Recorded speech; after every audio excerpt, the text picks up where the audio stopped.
Jev, Jev, Jev, Jevan, Jev, Jev, Jev, Jevan, Jev, Jev, Jev, Jevan, Jev, Jev, Jev, Jev and Jevv. And you know it's in a real life with Jev and Jevv. My name is JevandJevv. And I'm Jevan Williams. Now, in a real life with Jev and Jevv is a program conceptualized by JevandJevv, developed by Jevan Williams. And it entails social commentary relating to controversial or non-controversial issues surrounding the youth. Stuff that happens in a real life. And with that being said, the topic of conversation today is oral hygiene. This is a very touchy one, actually. In the case that you have a friend, a close friend, not even a close friend, but whatever, a friend, and in the case that she has a oral problem. Yeah. She has a scent coming from her mouthpiece. What do you say? Do you tell her about it? Do you not tell her about it? I strongly believe that. Well, Jev. I believe that you should tell her, or you can use my personal favorite method, hand her a gum on the fly, be like, oh, I have gum, would you like one? But Jev, I mean, doing that, you're basically insulting her. No, we're not really insulting her, because think about it, who doesn't want gum? But so you would essentially correct the problem without her feeling disrespected. No, but Jamaicans, take out a gum. Oh, you want gum? Oh, yes, my breath stink.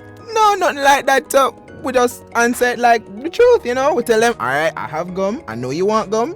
We'll give you the gum. What if they don't want gum? What if they want to remain with their stink breath? Then you draw them one side and say, Miss, Sir, Ma'am, Madam, you have a problem. And from then on, they're going to see you as a disrespectful individual. But think about it this way. Do you rather me draw them one side and tell them the truth, or they go around with that odor, that repugnant, repulsive odor coming from their mouth? But I'm just saying that I wouldn't want to be the person to tell them. So why should you be the person to tell them? Because I'm honest. I keep it real. No, but I mean, honesty, you're being honest, but at the same time, you're being rude. It's not really being rude, it's being 100, keeping it 100. If I'm the person that has a odor coming from my mouth, I would want to be told. Come on, you're just saying that. No, very serious. I would want to be told. I would want to be the one that is being passed the gum on the fly, to spare my feelings. To spare your feelings. Of course. And as such, I'm going to want to spare their feelings too. Jev, gum. Giving a friend a gum, I'm saying that. This is a gum in my hand right now. It doesn't really have to even be a gum. It could be a mint. It could be even a soda, just to kind of take the taste out. No, for real. It can be all a soda, a banana chips, for kind of give them a different scent coming from their mouth. How many times have you been faced with a situation when you're talking to someone and you have to be rubbing your nose because you smell the odor coming from their mouth? And you don't want to be disrespectful at first, because of course they're talking, but you rub your nose 2 times and So them speaking, and in the middle of the conversation, oh, would you like gum? Oh, I got gum. No, alright, let me give you a perfect example. Today in class, right, I was sitting beside someone who I would consider a friend, and every time she breathes I feel like I'm suffocating, right? And when I offered her the gum at first, she said no. Oh. And I insisted. I was like, no, man, I have extra. No, I don't want to use your last gum. I'm fine. It's $40 for a pack. I can go buy another one. Just take it, please. Get up and save all that. Just get up, move. I'll be back shortly. Move. No, but when I say I'll be back shortly and I never come back, then isn't that disrespectful?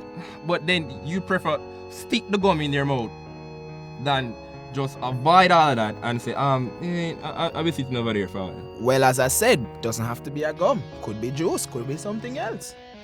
Jev, you're not seeing it my way. We're trying to avoid infringement. But there doesn't have to be a conflict just because I am honest with you. Probably, more than likely, there will be. Well, I don't know who you're hanging around with, but there's no problem when I tell people. I'm sure the person that you were sitting beside today would have probably caused or started a brouhaha. No, she would laugh and say, okay, I'll take it. Come, think about it. First of all, we're talking about a female.